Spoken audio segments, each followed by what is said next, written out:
함께 한 목소리로 합독하시겠습니다. 우리 다 차셨으면 함께 읽겠습니다. 시작. 사람이 친구를 위하여 자기 목숨을 버리면 이보다 더 큰 사랑이 없나니 너희는 내가 명하는 대로 행하면 곧 나의 친구라.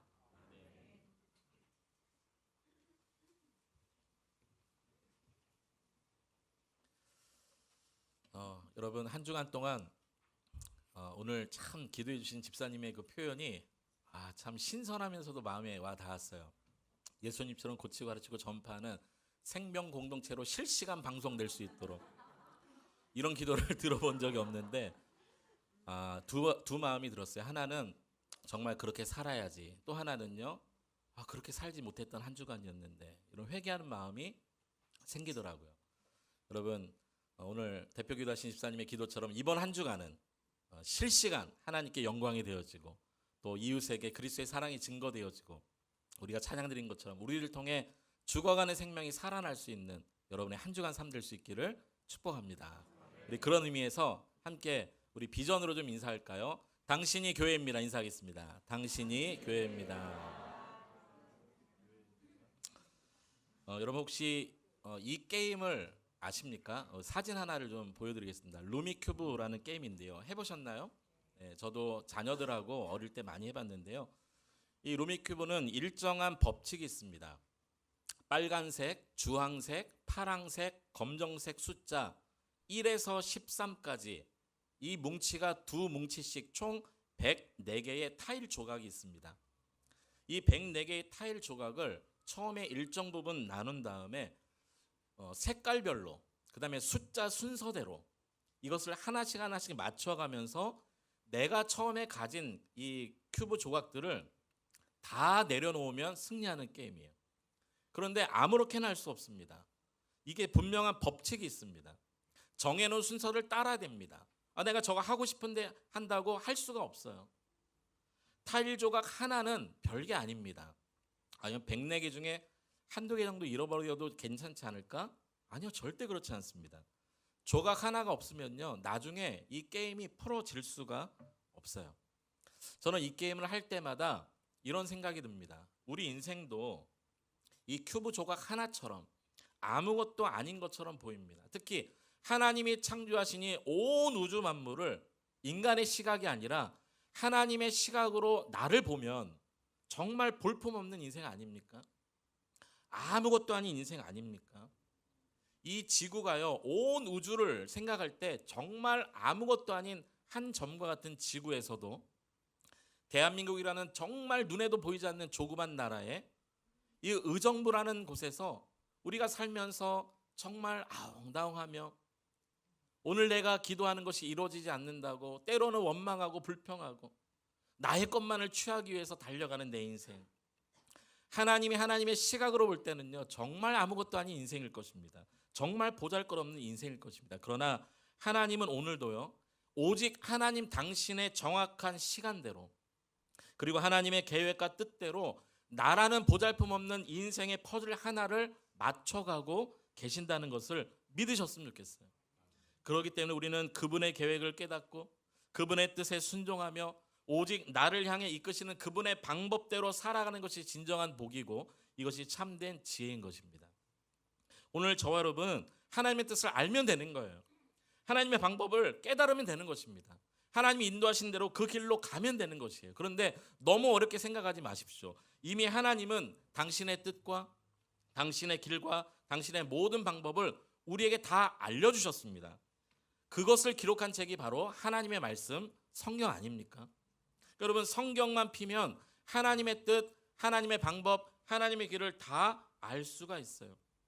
따라서 하나님 뜻대로 산다, 하나님 방법대로 산다라는 의미는 결국 하나님의 말씀대로 산다라는 의미가 될 것입니다. 오늘 본문에 보면 놀라운 말씀이 기록되어 있습니다. 13절에 보면요 인간의 사랑 가운데 최고의 사랑을 말하고 있는데요, 우리 13절 한 번만 더 함께 읽어보겠습니다. 시작. 사람이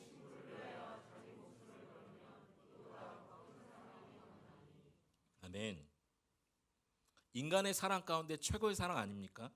사람이 친구를 위해 자기 목숨을 버리면 이보다 큰 사랑이 있다고요, 없다고요? 없다는 거예요. 여기 친구라는 말 헬라 의미가요, 톤 필톤이라는 단어를 쓰고 있는데, 이 단어는 우리가 생각하는 일반적인 친구의 개념이 아니라 진정으로 사랑하는 자를 의미합니다. 그러니까 조금 의역해서 읽으면 이런 말씀이 되겠죠. 사람이 자신이 진짜 사랑하는 자를 위해 목숨을 버리면 이보다 더 큰 사랑이 없느니라. 혹시 부부가 함께 앉아 계신 분들 이렇게 한번 배우자의 얼굴 한번 보시겠습니까? 혹시 사랑하는 자를 위해 목숨을 버릴 수 있나요? 대답은 하지 마시고요. 네. 잘못 대답했다고 오늘 저녁에 부부싸움 할지 모르니까 마음으로만 대답하세요. 정말 여러분 사랑해서 결혼하셨잖아요. 그렇죠? 정말 사랑하는 자를 위해 목숨을 버린다. 이것보다 큰 사랑이 없다는 거예요. 사람에게 가장 중요한 게 목숨 아닙니까? 생명이죠. 목숨입니다. 그러니 최고의 사랑 맞습니다. 이것은 결국 예수님의 사랑을 의미합니다. 십자가에서 죽으신 예수님의 사랑이 최고의 사랑이고, 예수님도 정말 사랑하는 자를 위해 목숨을 버리셨다. 이 십자가의 최고의 사랑을 말씀해 주시기 위해서 친구라는 단어를 사용한 것입니다. 그러면 예수님은 자신의 목숨까지 버리시면서 보여주시니 진짜 사랑하는 사람들이 누구였을까요? 1차적으로는 예수님의 12제자를 가리킵니다. 2차적으로는 오늘날도 예수를 믿고 구원 얻은 성도들을 가리킵니다. 하지만 예수님의 제자나 아니면 예수를 믿고 구원을 얻은 성도나 모두 다 광의적인 의미예요. 넓은 의미일 뿐입니다. 오늘 성경에 보면 더 좁은 협의적인 의미를 말해주고 있어요.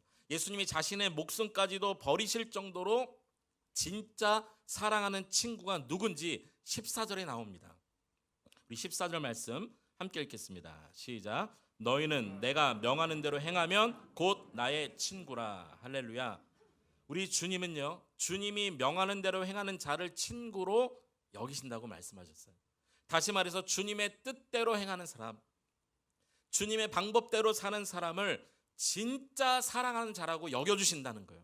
그리고 그 사람을 위해 목숨을 내어놓았다. 우리 주님 그렇게 말씀하고 계신다는 겁니다. 따라서 이 세상 최고의 사랑의 십자가 사랑은요, 오직 그분의 뜻대로 사는 자를 위해서 예비된 사랑인 것을 믿으시기 바랍니다.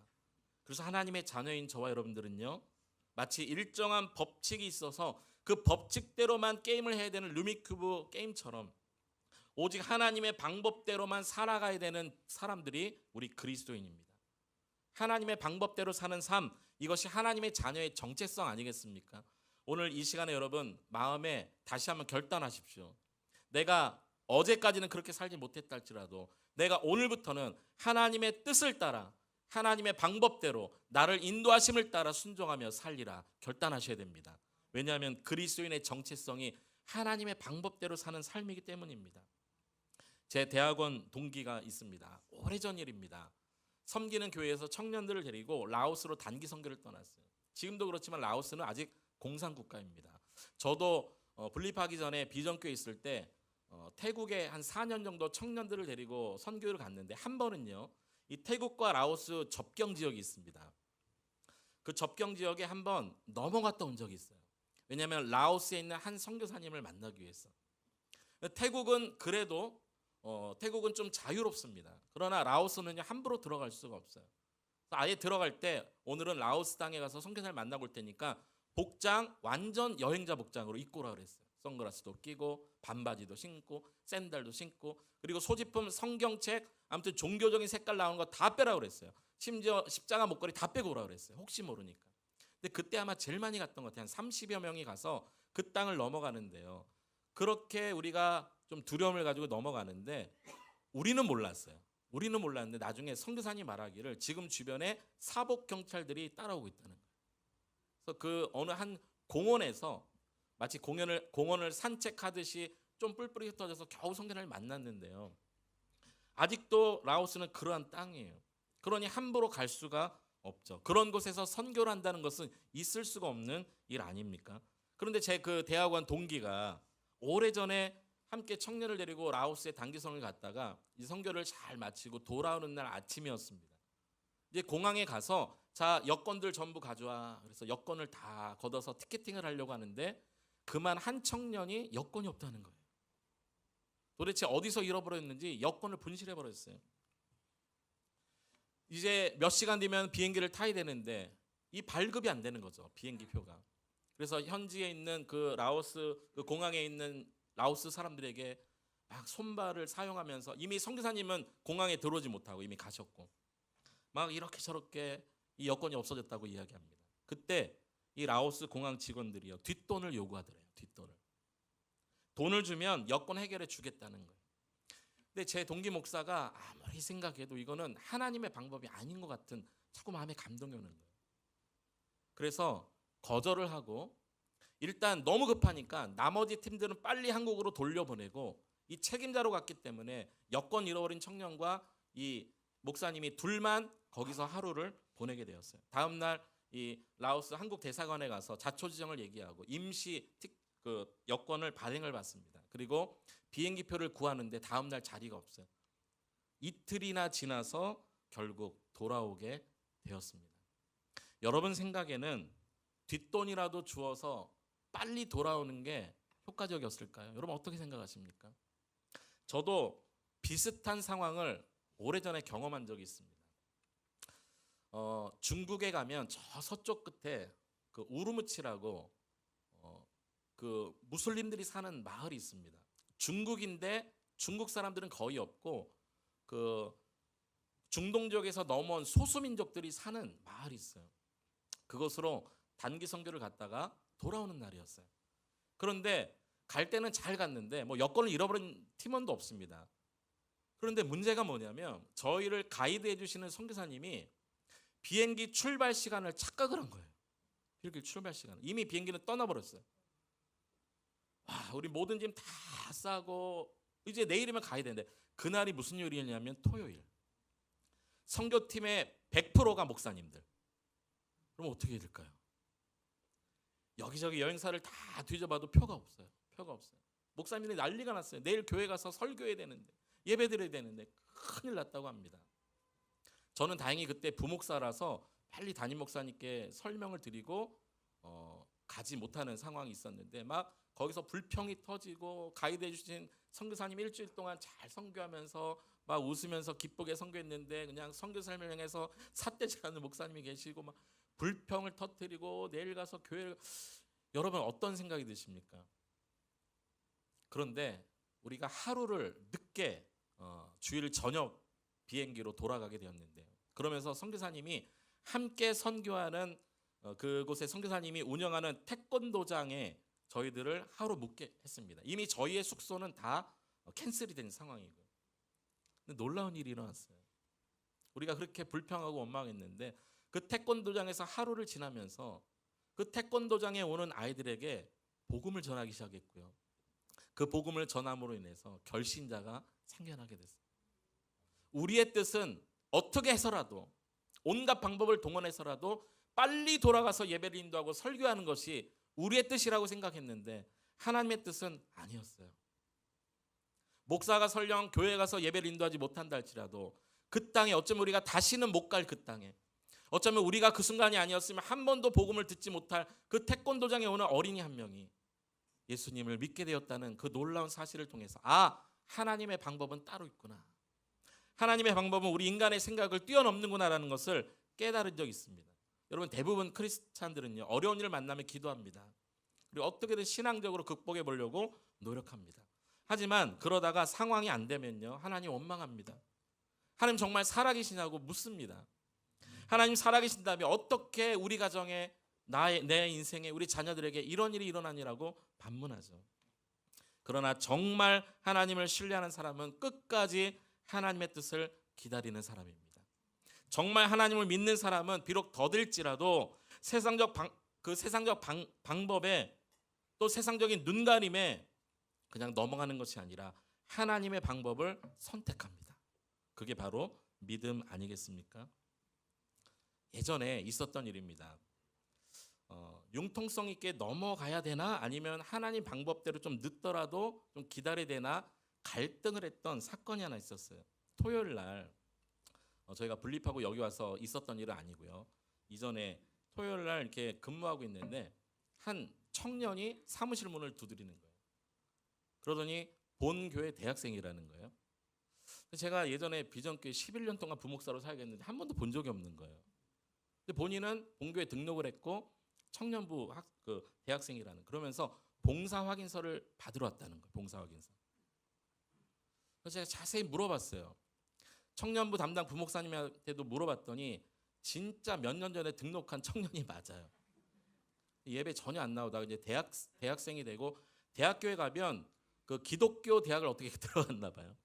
봉사 확인서라는 게 있어요. 교회에서 교사를 하든 찬양대를 하든 뭐 임원을 하든 선교를 다녀오든 자기가 섬기는 교회 목사님에게 봉사 확인서 도장을 찍어와야 되는 거예요. 그래서 이것을 다음 주에 제출해야 되는데 좀 해달라는 거예요. 그때 담임 목사님이 공석이었어요. 자리에 안 계셨어요. 이거 어떻게 하지? 이거 어떻게 하지? 그때 그냥 융통성 있게 도장 찍어주고 보낼 수도 있었지만 자꾸 마음속에 하나님의 방법이 아닌 것 같은 거예요. 아무리 우리 교회 오래전에 등록을 했고 한동안 안 나왔다 할지라도 그냥 한번 눈 감아주고 보낼 그런 마음이 안 생기는 거예요. 그래서 이런 생각을 했습니다. 학생, 오늘 이 교회 1층 로비랑 계단을 청소를 해라. 청소를 시켰어요. 그리고 내일 예배를 참석해라. 그러면 내일 도장을 찍어주겠다. 한 번이라도 땀 흘려 교회를 위해 헌신하는 모습이 있어야 될 거 아니에요. 이 예배를 드리는 모습을 확인해야 될 거 아니에요. 그래야 진짜 우리 교회 청년이 맞다라는 것을 알게 될 것 같아요.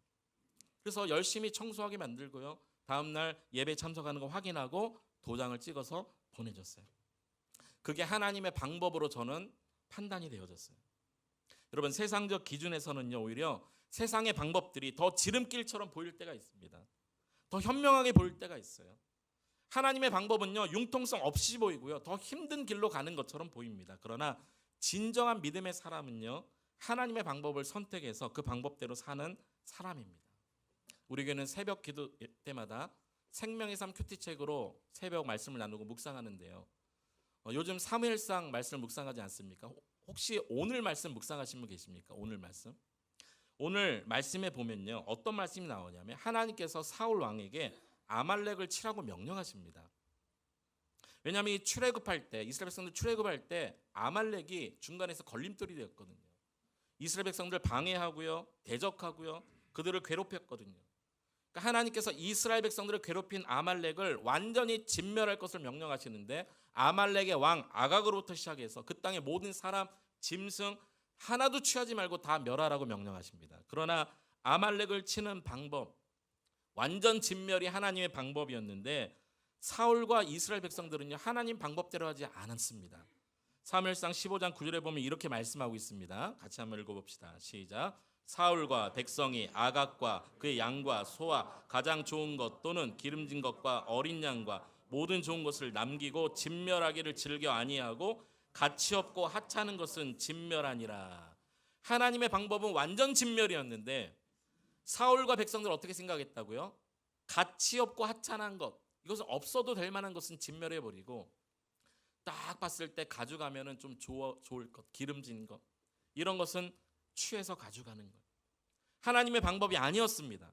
이것 때문에 사무엘 선지자로부터 책망을 받았는데 이 책망을 받고 사울 왕이요 2번이나 변명을 합니다. 저는 하나님의 말씀에 순종하려고 했는데 백성들이 이거 기름진 것 가져가서 하나님께 제사하자고 했습니다. 성경에 보면요 2번이나 변명을 해요. 이 사울 왕의 변명은요, 이러한 변명이죠. 하나님께 드리겠다는데 뭐가 문제입니까? 아니, 하나님께 예배하겠다는데 뭐가 문제입니까? 사울 왕의 말은 그럴듯하게 보입니다. 하나님께 예배합시다, 영광 돌립시다, 뭐가 문제냐는 거예요. 하나님의 백성으로서 당연한 말처럼 들립니다. 그러나 그것은 하나님 기뻐하시지 않았어요. 왜냐? 하나님 방법이 아니었으니까. 우리 눈에 보기에 아무리 지름길처럼 보이고 현명하게 보이고 지혜롭게 보이는 방법이 있다 할지라도 하나님의 방법이 아니면 여러분 그 방법을 선택하지 않으셔야 됩니다. 이것이 그리스도인의 정체성입니다. 사울 왕의 이 사건보다 훨씬 전에 비슷한 사건이 있었어요. 막 출애굽한 다음에 가나안 땅으로 가는 도중에 아말렉을 처음에 만난 적이 있었습니다. 그때는 아말렉이 쳐들어왔어요. 아말렉 군사들은 고도의 훈련을 받은 군사들이 많았습니다. 이스라엘 백성들은요, 그 애굽의 종으로 살다가 막 나왔으니 완전 오합지졸이에요. 뭐 무기도 없습니다. 전쟁에 필요한 도구 아무것도 없어요. 그냥 가고 있는데 하나님께서 방법을 알려주셨어요. 여호수아, 너는 나가서 싸우라. 모세, 너는 산에 올라가 기도하라. 그리고 모세 양옆에 아론과 훌은 모세의 손을 들어 올려라. 다 아시는 이야기죠. 이게 하나님 방법이었어요. 손이 올라가면 이기고 손이 내려가면 지고, 하나님의 방법이었어요. 하나님 방법대로 했더니 무기 하나도 없었던 그때는 이기게 되었다는 거죠. 그러나 사울 왕 때는요, 하나님 방법으로 하지 않았더니 전쟁에 이겼음에도 불구하고 하나님이 그를 왕 삼은 것을 후회하셨습니다. 하나님은 참 우리 인생을 독특한 방법으로 인도해 가시는 분이신 것 같아요.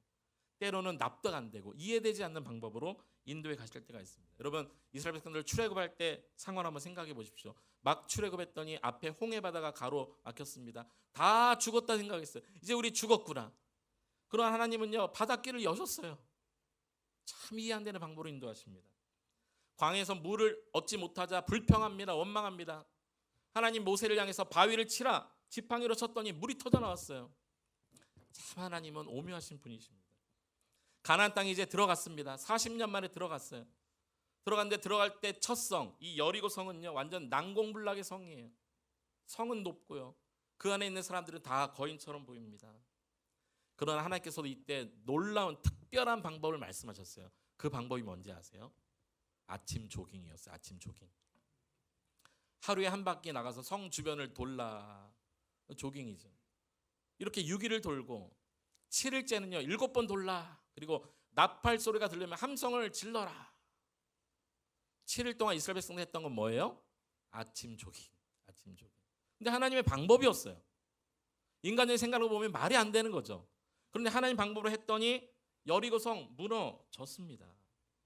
오늘 저와 여러분, 여기까지 여러분을 인도하신 하나님을 믿으십니까? 이 자리까지 오게 하신 하나님을 신뢰하십니까? 그 하나님은요, 때로는 여러분이 이해할 수 없는 방법으로 인도해 오셨을 거예요. 때로는 시간이 지나고 나서 이게 하나님 뜻이구나 깨닫게 하신 적도 있으셨을 거예요. 때로는 고난을 주시고 어려움을 주시면서 그때는 잘 몰라서 불평하고 원망했지만, 시간이 지나고 나서 어떤 사건이 종결되고 나서 이것 때문에 하나님이 이렇게 인도하셨구나 깨달은 적이 있으실 거예요. 이것이 그리스도인의 삶이기 때문에 그렇습니다. 우리 생각에는요, 방법이 없을 것 같아 보이는 문제도 하나님은 오직 하나님의 방법으로 그 문제를 해결해 가십니다. 그래서 앞으로 이렇게 생각하셔야 됩니다. 유한한 존재인 내가 안 되는 일도 그러나 무한하신 하나님은 가능하다, 이렇게 믿으시기 바랍니다. 사람은 할 수 없어도 하나님은 하신다, 이렇게 믿으셔야 됩니다. 마가복음 10장 27절에 보면 이렇게 말씀하십니다. 사람으로는 할 수 없으되 하나님으로는 그렇지 아니하니 하나님으로서는 다 하실 수 있느니라. 하나님의 무한하심을 믿으십시오. 하나님의 영원하심을 믿으십시오. 하나님의 전능하심을 믿으십시오. 내가 할 수 없다고 하나님 못하시는 것이 아닙니다. 내가 보기에 문제처럼 보인다고 하나님 눈에 문제로 보이는 것이 아닙니다. 때로는 우리가 이해할 수 없지만 자신의 방법은 내려놓고 하나님 방법을 더 신뢰할 때 성경은 그 사람을 뭐라고 말했냐면 의롭다, 의인이다, 그렇게 말씀하셨어요. 자기 방법을 내려놓고 하나님 방법을 선택하는 사람을 성경은 뭐라고 말했다고요? 의인이다. 한번 확인해 볼까요? 신명기 6장 25절 함께 읽겠습니다. 시작. 우리가 그 명한 대로 이 모든 명령을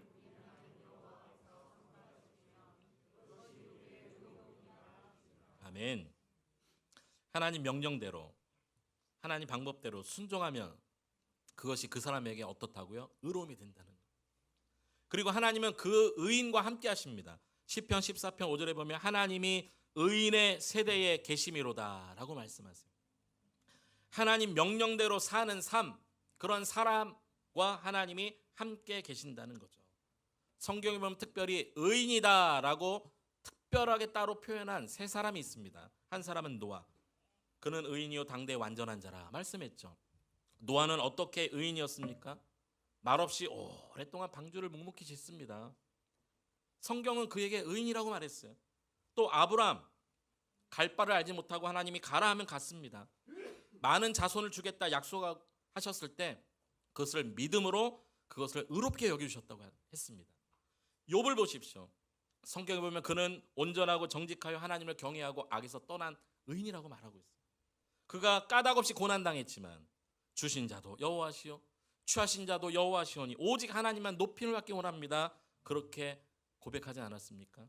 노아도 아브라함도 욥도 여러분 무엇 때문에 성경이 욥이라고 말합니까? 다른 거 없습니다. 하나님 말씀에 순종했기 때문에 자신의 생각 방법 버리고 하나님의 방법을 선택했기 때문에 성경은 그들을 향해 의인이다 말하고 있는 것입니다.